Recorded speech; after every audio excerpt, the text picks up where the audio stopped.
చెరపకుర చెడేవు అన్న సామెత పాకిస్తాన్కు అచ్చంగా అతికినట్టు సరిపోతుంది. భారత్ నుంచి కశ్మీర్ను విడగొట్టడానికి దశాబ్దాలుగా కుట్రలు చేస్తూ వచ్చిందా దేశం. అందుకు మిలిటరీని నిఘా సంస్థలను ఉసిగొల్పింది. అవి కాస్త సొంతంగా ఉగ్రవాదమనే భూతాన్ని సృష్టించాయి. దాన్ని ఉసిగొల్పి జిహాద్ పేరిట విధ్వంసాన్ని సృష్టించారు. కానీ చేసిన పాపం ఊరికే పోదు కదా. ఇప్పుడు టీటీపీ రూపంలో తాను తవ్వుకున్న గోతులోనూ తానే పడింది. సింపుల్ గా చెప్పాలంటే మన దేశాన్ని విడగొట్టాలని పగటి కలలు కన్న పాకిస్తానే 3 ముక్కలుగా మారేందుకు రంగం సిద్ధమైంది. అందుకు ఆఫ్ఘాన్ తాలిబన్లతో యుద్ధం ఒక ఆరంభం మాత్రమే. ఈ మాట స్వయంగా తాలిబన్ల నోటి నుంచే వచ్చింది. ఆ డీటెయిల్స్ ఇవాల్టి టాప్ స్టోరీలో చూద్దాం.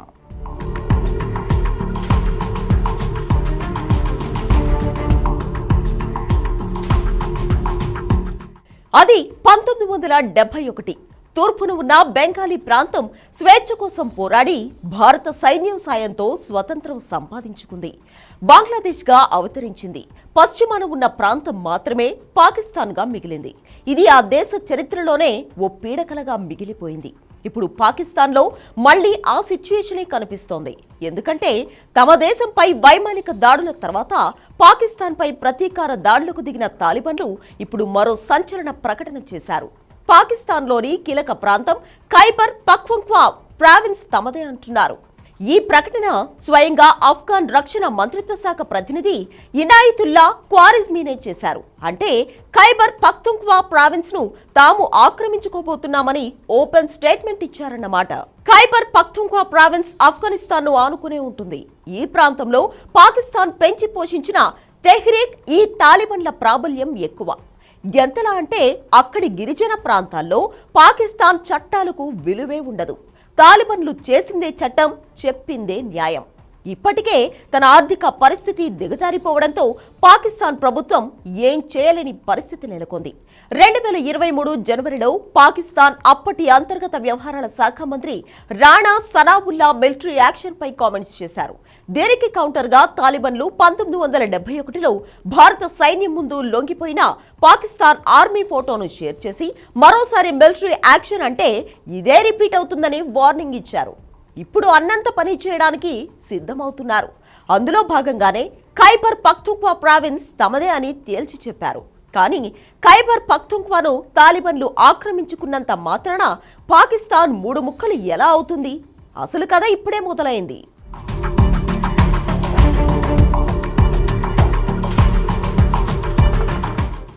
పంజాబ్, సింధ్, బలూచిస్తాన్, ఖైబర్ పఖ్తుంఖ్వా పాకిస్తాన్లోని మొత్తం రాష్ట్రాలు ఈ 4. పాక్ ఆక్రమిత కాశ్మీర్లో 2 ప్రాంతాలు ముజఫరాబాద్, గిల్గిట్ బాల్టిస్టాన్ ఉన్నాయి. ప్రస్తుతం ఒక పంజాబ్ మినహాయించి మిగిలిన ప్రాంతాల్లో వేర్పాటువాదం పెచ్చరిల్లుతోంది. ఇది క్రమంగా విస్తరిస్తే ఆ దేశం తన అస్తిత్వాన్ని కోల్పోతుంది. పాక్లో పంజాబ్ ప్రాంతానికి చెందిన వారి ఆధిపత్యం ఎక్కువగా ఉంది. జనాభాలో ఈ రాష్ట్ర వాటా దాదాపు 40%. అయితే వనరులు మాత్రం అందుకు సరిపడా లేవు. అందుకే ఇతర రాష్ట్రాల నుంచి వనరులను దోచిపెట్టి పంజాబ్కు ఇస్తున్నారనే వాదన ఉంది. సైన్యం, దేశ పాలనలో కూడా వీరిదే సింహభాగం కావడంతో వీరు ఆడిందే ఆట, పాడిందే పాటగా మారింది. ఈ ఆధిపత్య ధోరణికి నిరసనగా వేర్పాటువాదం బలపడింది. అది ఏ స్థాయిలో ఉంది అంటే పాకిస్తాన్లో రక్తపాతం సృష్టిస్తున్న మెజారిటీ దాడులకు వేర్పాటువాదులే కారణం. వారిలో బలూచీలది మొదటి స్థానం. నిజానికి పాకిస్తాన్ ఏర్పాటుకు ముందు బలూచిస్తాన్తో ఆ దేశానికి ఎలాంటి సంబంధం లేదు. ఎందుకంటే బ్రిటిష్ పాలనలో బలూచిస్తాన్ ఓ సంస్థానం. పాకిస్తాన్ ఏర్పాటు తర్వాత స్వతంత్రంగా ఉన్న బలూచిస్తాన్ను 1948లో ఆక్రమించుకుంది. అప్పటి నుంచి అక్కడి ప్రజలు బలూచ్ లిబరేషన్ ఫ్రంట్ పేరుతో పాకిస్తాన్ ప్రభుత్వానికి వ్యతిరేకంగా పనిచేస్తున్నారు. బలూచిస్తాన్లో తీవ్రమైన మానవ హక్కుల ఉల్లంఘనలకు పాల్పడింది పాక్ ప్రభుత్వం. తమకు ఎదురు తిరిగిన వాళ్లను ఆచూకీ లేకుండా చేసింది. ఎప్పుడైతే అణచివేతలు తీవ్రమయ్యాయో బలూచ్ లిబరేషన్ ఆర్మీ పేరుతో ప్రజలు ఎదురు తిరగడం మొదలుపెట్టారు. ఈ group China Pakistan economic corridor ప్రాజెక్టులను వ్యతిరేకిస్తోంది. ముఖ్యంగా చైనా పెట్టుబడులను తీవ్రంగా వ్యతిరేకిస్తోంది. బలూచిస్తాన్లోని గ్యాస్, ఖనిజ వనరులను చైనా, పాక్ దోపిడీ చేస్తున్నాయని ఆరోపిస్తోంది. చైనా పాకిస్తాన్ ఎకానమిక్ కారిడార్లో భాగంగా ఇక్కడి గ్వాదర్ పోర్ట్ ఇతర ప్రాజెక్టుల అభివృద్ధిలో చైనా పాలు పంచుకున్న నేపథ్యంలో ఆ ప్రాజెక్టులే లక్ష్యంగా దాడులు చేస్తోంది. బలూచ్ తర్వాత ఆజాదీ కోసం పోరాడుతున్న మరో ప్రాంతం సింధ్. బ్రిటిష్ వారు తాము ఆక్రమించిన సింధు రాజ్యాన్ని బలవంతంగా పాకిస్తాన్లో కలిపారు. నాడు మొగ్గతొడిగిన పోరాటం 50 ఏళ్లుగా వృద్ధి చెందుతూ వచ్చింది. దేశ విభజన అనంతరం లక్షలాది మంది ముహజర్లు భారత్ నుంచి సింధుకు వచ్చి స్థిరపడ్డారు. వీరిని పంజాబీ పాలకులు చిన్నచూపు చూడడంతో తమకు ప్రత్యేక దేశం ఇవ్వాలన్న ఉద్యమం ప్రారంభమైంది.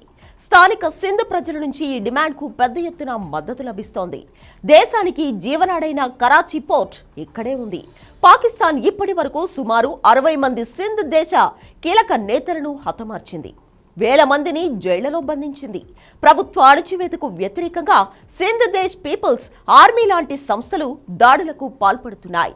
ఇలా పంజాబ్ మినహా మిగిలిన 3 రాష్ట్రాలు ఎప్పుడు పాక్ చెర నుంచి బయటపడదామా అని చూస్తున్నాయి. ఈ పరిస్థితులకు కారణం ఎవరో ప్రత్యేకించి చెప్పాల్సిన అవసరం లేదు. చెరపకురా చెడేవు అని ఊరికే అనలేదు.